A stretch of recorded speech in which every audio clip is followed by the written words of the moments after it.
اللي أعطى الكفار هذه المليارات عاجز إن يرزقك. الرزق يطلبك كما يطلبك الأجل، بل هو أسرع. ለካዲያን እነዚያን ቢሊዮኖችን የሰጠው አላህ አንተን ሊያስተዳድርህ ይሳነዋልን? ፈጽሞ አይሆንም። ሪዝቅህ እንደ ሞትህ ጊዜ ወይንም አጀልህ ይፈልግሃል። እንዲያውም ከአጀልህ ይበልጥ ፈጣን ነው። አንተ እሱን ከምትፈልገው ይልቅ እሱ አንተን ይበልጥ ይፈልግሃል። የተመደበልህ ሪዝቅ በእርግጥ ይመጣል። ያንተ የሆነው በድካምህ ቢሆንም ይደርሳል። የሌላ ሰው የሆነውን ግን ፈጽሞ አይደርስህም። ብዕሮች ተነስተዋል፣ ገጾችም ደርቀዋል። ይህ ስራ በእኔ ላይ ከተጻፈ ይመጣል። በእኔ ላይ ያለው የታዘዝኩትን ምክንያቶችን መውሰድና መጣር ብቻ ነው። ሪዝቅን የጻፈልኝ አላህን መጣርንም አዞኛል። እኔ ሞክሬያለሁ፣ ጉዳዩ ተጠናቋል። ምክንያቶችን ወስጃለሁ። ማንንም ለማስደሰት አልሸነግልም፣ አላስመስልም፣ አልዋሽም። አይ በዚህ በቃ እኔ በሙሉ ልቤ ተረጋግቻለሁ። ልቤም ንጹህ ነው። ለምን? ምክንያቱም በገይብ አምናለሁ። እናም አውቃለሁ ኡማ በሙሉ ሰዎችና ጂኖች ሁሉ ቢሰበሰቡ እንኳን አንተን ሊጠቅሙ አይችሉም። አላህ ላንተ ከጻፈው ውጪ ምንም አይሰጡህም። እንዲሁም ሁሉም ተሰብስበው ሊጎዱህ ቢፈልጉ እንኳን አንተን ሊጎዱህ አይችሉም።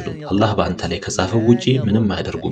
ብዕሮች ተነስተዋል፣ ገጾችም ደርቀዋል። እናንተ አስተዋዮች በሰላም ኑሩ፣ አዲስ አየርን ተንፍሱ፣ አዲስ አስተሳሰብ ይዛችሁ ኑሩ። በዚህ የተረጋጋ እምነት ኑሩ። ለሌላ ሰው ሳይሆን ለራሳችሁ ነፍሳችሁ እንድትረጋጋ እንድታርፍ። ያመለከትከው ስራ ሁሉ ወደ እገሌ ሄደ ትላለህ፣ እውነቱ ግን ወደ እገሌ አልሄደም። ከመጀመሪያውኑ ጀምሮ የእርሱ ነበረ፣ ለአንተ ሊሆን አይችልም ነበረ። ከዚያ አንድ ወር በኋላ ሌላ ስራ አገኘ፣ እርሱ ነበረ ከመጀመሪያው ያንተ ስራ። በእናትህ ማዕፀን ውስጥ ሳለህ መልአኩ መጥቶ ያ ስራ ለአንተ ጻፈልህ። ያንን ሌላ ስራ ግን አልተጻፈልህም።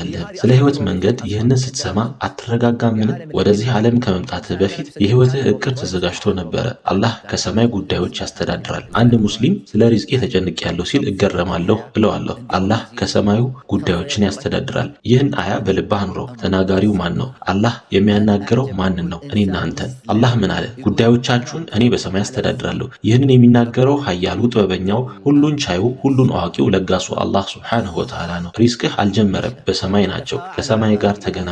ከምድር መሳብ ትንሽ ራቁ። ከምድራዊ ሹመት፣ ከምድራዊ ገንዘብ፣ ከሰዎች ወሬ ራቁ። ሁልጊዜ ከአላህ ጋር የተገናኘ ሰው ሁኑ። ወደ እርሱ ዱዓ አድርጉ፣ ከእርሱ ለምኑ። ዛሬ የሚዲያውና ቁሳዊ ዓለም ስርዓት ለምድር እንድንኖር ለምድር እንድንሞት ይፈልጋል። ከሰማይ ያለንን ግንኙነት እንዲቋረጥ ይፈልጋል። ኃይልህ ከምድር አይደለም ከሰማይ ነው። የተረጋጋ ጠንካራ በአላህ ላይ የተመካ ሰው ልቡ ከሰማይ ጋር የተገናኘ ነው። ከቁርአን አንቀጾችና ከአላህ ቃል ጋር ነው የሚኖረው። ይህ ግንኙነት ለሌላው ግን በቀላሉ ይፈርሳል። ስለ ሪዝቅ መረዳት፣ ስለ ልብ መረጋጋትና አላህ ስለጻፈልን ነገር መርካት ብዙ ጊዜ ይፈልጋል። የሪዝቅ አያዎችን ሐዲሶችን በመስማት ብቻ አይደለም፣ ከእነርሱ ጋር በልባችን መኖር አለብን።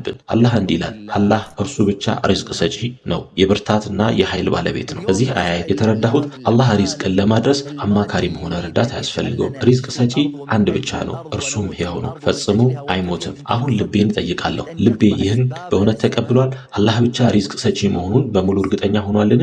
እንዲህ ከሆነ በስራዬ ውስጥ ክቡር እሆናለሁ፣ በንግዴም ታማኝ እሆናለሁ። በንግድ አልዋሽም፣ ዕቃ አላጭበረብርም። ለምን? ምክንያቱም ንግድ በራሱ ሪዝቅን አይፈጥርም። ሁሉም ነጋዴ ሀብታም አይሆንም። ዋስትና ያለው ንግድ ብለው ገብተው ዛሬ በዕዳ እስር ቤት ያሉ አሉ። ሁሉም የተማረ ሊቅ አይደለም። እውቀትም ሪዝቅ ነው። አላህ ለሚፈልገው ይሰጠዋል። ሸይኹል ኢስላም ኢብኑ ተይሚያ በሱጁድ ውስጥ እንዲህ ይለምኑ ነበረ፣ አላህ አደምንና ኢብራሂምን ያስተማርክ ሆይ እኔንም አስተምረኝ። ትህትናቸው ለአላህ ያላቸው መፈለግና መሰበር ለእርሳቸው ትልቅ የእውቀት በር ከፈተላቸው።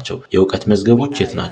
በአላህ ዘንድ። ልቤ ከሪዝቅ አያዎች ጋር ሲኖር ልቤ ሆይ የጌታህን ቃል ሰምተሃል፣ በእውነት ተገናኝተሃል። ሪዝቅህ በሰማይ እንዳለና በየቀኑ እንደሚደርስ ታምናለህ። ሪዝቅ ምንድን ነው? ቁርአን ትክክለኛውን መረጃ ልብ የሚያረጋጋህ መርህ ይሰጠናል። አላህ እንዲህ ይላል፣ ያለውን ሁሉ በሰማያትና በምድር ለእናንተ ገዛ፣ ግልጽና ስውር ጸጋዎችን በሙሉ ሰጣችሁ። ይህንን አያ እንኖርበት። በሰማይ ያለው በምድር ያለው ከምድር በታች ያለው ሁሉ ለእኛ ተገዝቷል። ይህ ሁሉ የሪዝቅ አማራጭ ነው። ሪዝቆችን ብንቆጥር መጨረሻ አናገኝም። ወንድምህ ሪዝቅ ነው፣ ታላቅ ሪዝቅ ነው። ከዚህ ሪዝቅ ጋር እንዴት ተነጋገርህ? እናትህ ሪዝቅ ናት፣ ታላቅ ሪዝቅ ናት። ከእሷ ጋር እንዴት ትኖራለህ? በዚህ ሪዝቅ ውስጥ በረከት፣ እድሜ፣ ሰፊ ሪዝቅና ብዙ መልካም ነገር አለ። አላህ አረዛቅ ነኝ ሲል ሪዝቅን ከፈለግ ወዴት ትሄዳለህ? ወደ አላህ። ገንዘብን እንዴት ታገኛለህ? አላህ እንዲህ ይላል፣ ጌታችሁን ምህረትን ለምኑ፣ እርሱ እጅግ ይቅር ባይ ነው። ዝናብን ያወርድላችኋል፣ በገንዘብ በልጆች ያበዛችኋል፣ አትክልትና ወንዞችንም ይሰጣችኋል። እንግዲህ ከሪዝቅ ትልቁ በር ምንድን ነው? እስትግፋር ነው። አላህ ጋር ተገናኙ። አንድ ሰሃባ ዕዳ አጨናንቆኛል ሲል ነቢዩ ሰለላሁ ዐለይሂ ወሰለም ይህንን ዱዓ አስተማሩት። አላህ ሆይ የንግስናው ባለቤት የሆንከው ሆይ ለምትሻው ንግስናን ትሰጣለህ፣ ለምትሻው ትነጥቃለህ፣ ለምትሻው ታከብራለህ፣ ለምትሻው ታዋርዳለህ። በእጅህ መልካም ነገር አለ። አንተ በነገሩ ሁሉ ቻይ ነህ። የዱንያና የአኼራ ሩህሩህ። አንተ የሻኸውን ትሰጠዋለህ፣ የሻኸውንም ትከለክለዋለህ። ከራስህ ዘንድ ምህረትን ስጠኝ፣ ከሌላውን ምህረት ነፃ የሚያደርገኛል።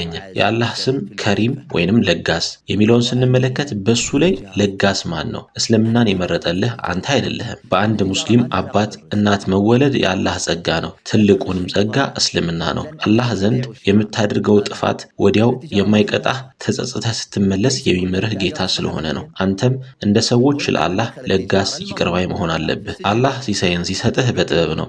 አንዳንድ ጊዜ ድህነትን ለአንተ የተሻለ ስለሆነ የገንዘብ በሮችን ላይከፍትልህ ይችላል። ምናልባት የእውቀት የክብር ወይም የሌላ ነገር በሮችን ከፍቶልህ ሊሆን ይችላል። ስለዚህ አላህን አትርሳ።